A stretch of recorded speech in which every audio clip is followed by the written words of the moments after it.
It is a beautiful day at Citi Field as the New York Mets take on the Atlanta Braves. Hi, I'm your host RazaDelta, or as you can call me, Brian, and as the Mets starting opening day, and we got those crappy announcers right there. And our starting pitcher for the Mets, Jonathan Neese. Woo-woo. So let's just get it started. Yeah, here we go.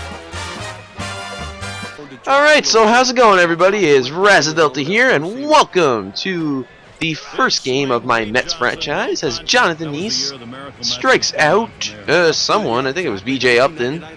And I believe this is Jason Hayward. And I don't know what I'm doing with what's his name? I can't even see the names. I'm doing so bad in this episode. But how's it going, everybody? My name's RazaDelta, as I've said for the third time, and David Wright's gonna get a single right there. And I'm sorry that I haven't posted any Major League Baseball games in a while. Mike Davis grounds at the third base. I'm trying to keep up with the gameplay as well as informing you why I haven't been posting. Due to the fact that my grandpa has died, I didn't really have any videos ready. And then along with that, I'm also sick at the moment. I'm still trying to fight through to get this video in. Oh, it was Ben Revere. That was insane. But I really wanted to get this video out because I feel that I haven't uploaded consistently in a while, and I want to get back to it. It might not be my next video for a little bit, considering I still got a stuffy, I got a cough, and I'm trying to pull through. Yeah.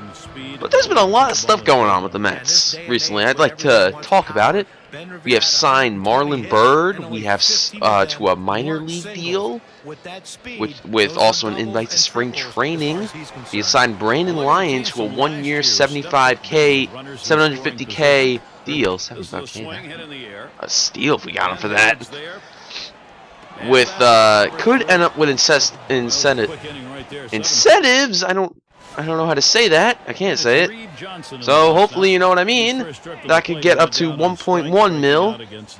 We also signed Sean Markham like I did. Oh, what a play by Scott Hairston! He's not even on our team either in real life, but wow! Keeping the no-hitter alive for Neese. That's my boy, Scott Hairston. Only he could have stayed with the Mets. I mean, he only signed for 2 years, $6 mil, but and there goes the no-hitter. Wah wah wah. But he pitched three and a third. That's not bad for no hit. Okay, so moving on, we signed Marlon Byrd. We lost Scott Harrison. We signed Sean Markham to a 1-year $4 mil. That's what's guaranteed, but incentives could bring it up to, I believe, 1-year $8 mil. Look at this! Look at this nonsense! Look, that was such a weak throw by Ben Revere. Come on. Well, the Braves are up 1-0. Yay. But, did we get him? Yes, we do! Haha, you thought I was going to say, nope, but B.J. Upton is gunned by Travis d'Arnaud's amazing arm. And I believe we also got Scott Atchison on a minor league deal. And we also got LaTroy Hawkins, I believe. Yeah, LaTroy Hawkins. So, nice little low risk, high rewards. We also signed 2 outfielders. I remember one of them off the top of my head, which is Corey Patterson. I do not remember the others. Michael Bourne still remains unsigned, which I do hope he does come to the Mets, because that'd be a nice pickup. Kyle Loesch still remains unsigned. Sprint pitchers and catchers report today. Well, the time I'm recording this on the 11th, I believe you're going to see it on the 12th, which is Jimmy E212's B-Day! So go wish him a happy birthday. Yeah. What else is going on in the Major League Baseball? Well, Neese is getting a mound visit from Terry. How you doing? Well, I'd also like to keep staying on the Mets topic. I don't know why people are criticizing them, that they're going to do so bad, they're going to be worse than last year. I don't know why, but I have a stronger feeling than I did last year. Last year I thought the Mets were going to lose 100 games. This year I don't see them coming even close to 100 games. I see them giving a run at maybe 500. And look at Will Myers. Look at him getting a nice single. You know, we tried to test it for a second, but he doesn't get the speed. But I think he could have made it because of the MLB 2K12 glitches, and I don't know why I hit pause right there. But I believe that the Mets could have a great chance of getting 75 wins. Now that doesn't mean that they're gonna. I don't think they're gonna make the playoffs, but I think they have a good shot at it. They could be. I think they have a chance to be the A's of last year, the Orioles. I mean, honestly, did you have your Orioles like the Orioles winning 93 games, pretty much flipping their record from 2011? I think not. And I also think a sleeper team could possibly this is only if their pitching is healthy, the Phillies. The Phillies, I believe, can make a nice run. There's teams that they're like right there. They're probably going to finish 500 regardless of how good their pitching is. But if they can get the pitching right with Roy Halladay staying healthy, Cliff Lee pitching like how he did last year, and same as Cole Hamels, and I think they got a shock, but losing Vance Worley is also a big blow. So, if they can overcome the Vance Worley loss, then they should be A-OK. And they also got Russ Ditweiler, which is a nice pickup. And another team. Now let's shift over to the AL. AL team that could surprise everybody. Well, I could say the Blue Jays. I would have said that actually the Blue Jays, even if they didn't get the signings of like Josh Johnson and all those guys. Josh Johnson, Jose Reyes, Mark Burley, and Emilio Bonifacio, and R.A. Dickey, obviously. Thanks for taking them from us. But I would go with... you know, I could say the Rays, but I think people are actually seeing them get like 90 wins, so I don't want to say the Rays. So I think my pick, that's in the same park as the Mariners, way a spoiler right there, the Mariners, who's also, I think, could be one of those sleeper teams that have a chance to explode. Because the AL West is a little weaker than you think. Yes, the Angels have a stacked team, but the A's didn't really have such of a stacked team. They had pretty much average players on the field. Criticize me if you want, but I think they had a bunch of average players on their team, and the team chemistry was very high, which caused them to win the AL East. And I do think the Mariners have a shot at leading with King Felix. I do like the acquisition of Joe Saunders. I like how they got Michael Morse, but they did give up a little too much for John Jaso. I think he's a good catcher. And considering the fact that Jesus Montero could be out for a little while, it's a little bit of a blow, but they did pick up Kelly Shopping. So it kind of softens the wound a little bit. And he's out of there too for the game! Travis d'Arnaud! Woo! I mean, my God, Travis d'Arnaud has a really good arm. I'm trying to remember what happens in this inning.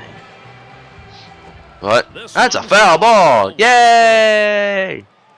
Alright. So, going back to the Mariners, Kendry Morales, I think, is a little bit underrated. Ever since he got that weird injury around getting that walk-off homer, he just, everyone wrote him off, I believe. That's just my opinion. And but have fun with Jason Bay. That's all I gotta say. Oh, and a nice play by, what was that, Pastor Nicky, or was that Ugla? Not really. I have like a small screen that I kind of have to look at because I'm looking at the Sony Vegas screen, so it's kind of hard to tell. Who's playing? Yeah, see right there. There's my cough. Say hello to the cough. Yeah, the cough says hi back to you. But yeah, those are my opinions for who could be a sleeper team. Now I'd like to give my opinion of who could be a sleeper all-star. We'll start off with the Mets. I believe that sleeper all-star could be... I'd have to go with John Neese. He's put up the consistency over.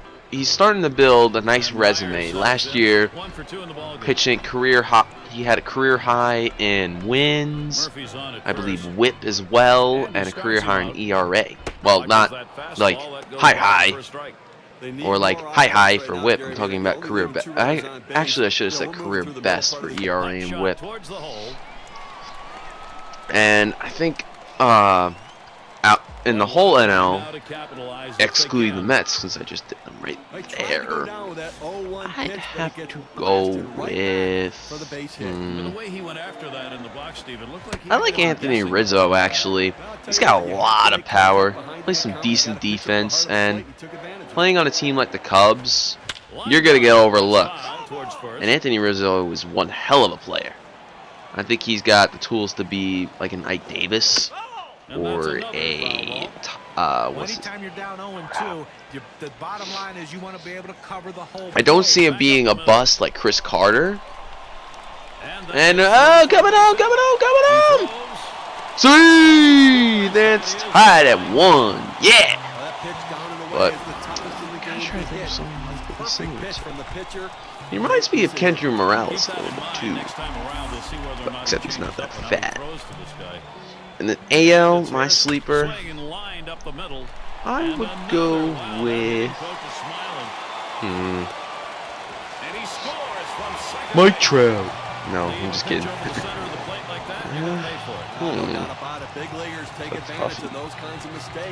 Let's see. Now, Steve, you get that feeling right now. This offense is not going to be stopped. They got themselves a lead late. I'd go with Matt Moore of the Tampa Bay Rays. I think he's going to be the next James Shields in a way for that. He's going to be an innings eater. I just see him as that. That's just my opinion. But we do pick up 2 runs in this inning, and it is 2-1. Us. And Neese is still out there dealing.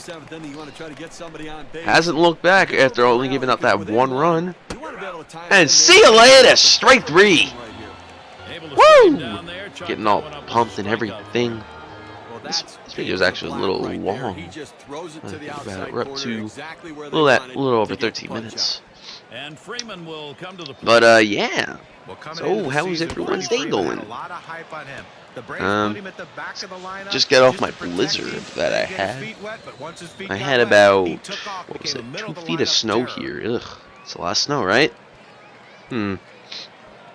But just trying to think. Do you guys think I should do any more trades? Do you think I should do something to improve this team? And let me know. I want to know what you guys have to say, like what I should do to improve this team. Because I think I did a good job. Maybe the bullpen needs a little bit of work.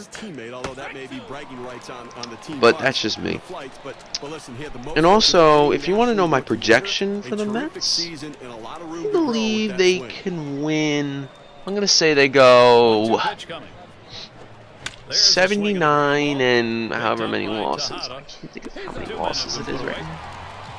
I believe it's 84. Yeah, 84 losses. No, 83. 79, 83. Yep. It is 162 games. Yep. There we go. I did easy math. Woo! Oh, yeah. And John Neese fouls one off. Oh, no. Some other guy fouls it off. Woo woo. I'm really going to cut out a lot more. But this video was like 40 minutes, and I just got like so annoyed. Oh, what a play by Ike Davis. I thought it was an error, actually. No runs, no hits, no one left. I'm the only one left here. Whatever. We're going to take out Neese right here and substitute in Colin Cowgill, I believe. Cowgill? Yes, Cowgill. Yeehaw! Colin Cowgill. Nice pickup by Sandy Alderson and the Metropolitans. They pretty much gave up no one. They gave up Jeffrey Marte. So I think that could be an underrated move. He's got a decent amount of speed, nice amount of contact, plays great defense. And I'm hoping we do get Bourne and the MLB protects our first round pick. If they don't protect our first round pick, then I say sayonara to Bourne. We put Bourne in center, put Kirk Neuenhuis left, and then we put Colin Cowgill in right. And then we have pretty much a great defense out there. I'm not looking for hitting in my Mets. I'm looking for defense. Defense wins championships. Offense wins games. Defense wins championships. Yeah, critical thinking. So I believe that the Mets have a chance at the wild card if we do get a Michael Bourne. If we don't, I still think they can win in the high 70s. I definitely think we'll do better than the Marlins. And Bobby Parnell comes in right here to set up the beard for the 9th inning. Hopefully we get there. Okay. So I believe he just threw a slider. And it's in the air, deep right field. Back goes Revere at the wall. He throws it into second base. It's way out of here. Look at it go. Still going. Jose Constanza. And he's running. Strike 3. Got him again for the 3rd time. Woo! Darn no. What is that gun? Way better than Josh Tolley. Josh Tolley can't play defense. And Revere gets under this one, and we are out of the 8th inning. And getting ready for the beard. Oh yeah. Bet you can't wait to see the beard. And David Wright up with an 0-2 count. It's into deep left field, back at the wall. It's out of here. I can't do Gary Cohen. I'm hoping I said the right. Yeah, I said left field. Good. Woo! Back at the wall. It's out of here. It's out of here. Yeah, I can't do Gary Cohen. If you don't know who Gary Cohen is, that's our announcer for the Mets, and he goes, "It's out of here." Something like that. Look him up. Search Mets home run call. And by the way, the beard is in right now. I probably should acknowledge that. And we get 1 out right there. And right in there for strike 1 on Martin Prado. By the way, Martin Prado is on the Diamondbacks now. I'm not going to change the rosters. Justin Upton is also on the Braves too. I didn't want to redo the rosters since I already did all these trades and I don't feel like redoing them. But deal with it at this point. The Mets bullpen would actually be a lot better too, and I didn't want to get an advantage. So whatever's here, we're using. I deal with it, and so do you. And we have 2 outs. We're at the middle for a base hit and a tying run coming to the plate. I think I've gotten this achievement before. There is one achievement if you get the guy up at the plate. If there's a tying runner is on first, and you get the guy out, and the game ends, you get achievement, I believe. But we don't need that achievement anymore. We're still gonna win. Okay, and Jason Hayward looks at that one. 1-2. Come on, Hayward. Come on, Hayward, swing and miss. Hey, about a swing. And right to David Wright, and he throws the first, and he's out of there. And the New York Mets win opening day 3-1. We had a really great game, and I'm glad that you all stopped by to watch it. I had a lot of fun announcing this a little bit, and David Wright is our player of the game. So that's going to do it for this game. Let me know if you like it this length. I want to see your opinions on this before I post another episode. But guys, I thank you all for stopping by, and hopefully you enjoyed my little enthusiasm. I'm still kind of under the weather, so I'm not 100%. But anyways, everybody, have a good night, and as always, take it easy.